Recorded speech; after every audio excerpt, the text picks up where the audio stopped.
دانا علی ڕەشید گەنجێکی شاری سلێمانیە. 2 ساڵ لەمەوبەر هاوشێوەی ژمارەیەک گەنجی دیکەی هەرێم ڕێی هەندەرانی گرتە بەر و لە ئەڵمانیا گیرسایەوە. ئەوەی دانای لە ژمارەیەک لە پەنابەران جیا کردووەتەوە وای کردووە کەناڵێکی ئەڵمانی راپۆرتێکی لەسەر ئامادە بکات ئەوەیە کە توانیوێتی بە توانای خۆی سەرنجی بەرپرسانی کەمپەکە و ژمارەیەک کارگەی ئەڵمانیا ڕابکێشێت و لە یەکێک لە کارگەکاندا جێی خۆی بکاتەوە. دانای تەمەن 27 ساڵ بەهۆی ئەوەی پێشتر لەگەڵ باوکی کاری کردووە شارەزایی لە ئاسنگەریدا پەیدا کردووە. لە دوای جێگیربوونیشی لە ئەڵمانیا لە ئاسنگەری و کانزادا لە ڤادەرسلۆ دەستی بەکار کردووە و دەڵێت کارەکەشی بەدڵە. هەموو شتێک باشە کە باسی شتێک دەکەم ئەوان لە من تێدەگەن و منیش لەوان تێدەگەم. ئەگەر لە شتێک تێنەگەیشتم تۆزێک بۆم ڕوون دەکەنەوە.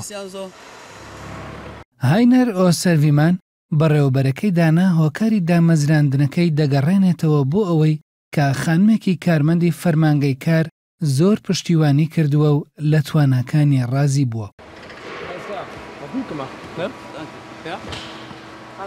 ئێمە زۆر لە دانا ڕازی. ئەو لە کاتی خۆیان کارەکەی ئەنجامایەت و بە وردی و بە ویژدانەوە کارەکەیەکات. ئەبێ بڵێم کە زۆر خێرایە لە کارەکەی و ئێمە زۆر لەو ڕازی.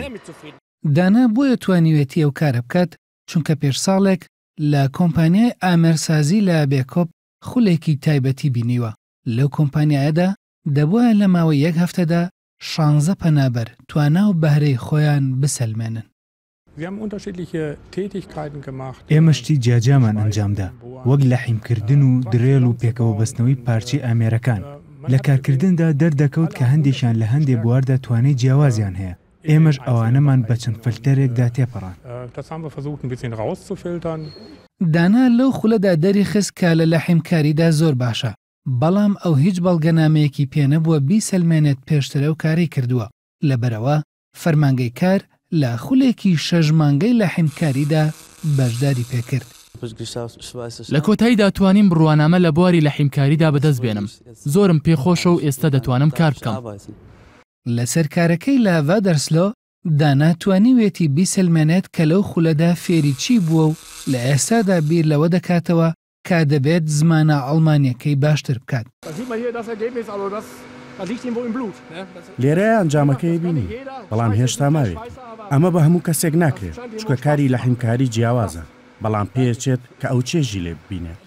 ئەبێ چاودێری کارەکەی بکەین و بەردەوام بین، لەوانەشان کارەی بۆ هەمیشە بێت. بەرپرسانی ئەڵمانیا دەڵێن بەراورد بە چەند مانگێک لەمەوبەر ژمارەی پەنابەران بە ڕێژەیەکی بەرچاو کەمی کردووە. بۆ ئەوانش کە چوونەتە ئەڵمانیا گەورەترین پرسیارەوەیە چۆن بتوانرێت لەگەڵ کۆمەڵگەی ئەڵمانیدا بگونجێنرێن و کاریان بۆ بدۆزرێتەوە، بە تایبەتی کا بەڵگەنامەیەکیان پێ نییە بیسەلمێنێت پێشتر چ کارێکیان کردووە.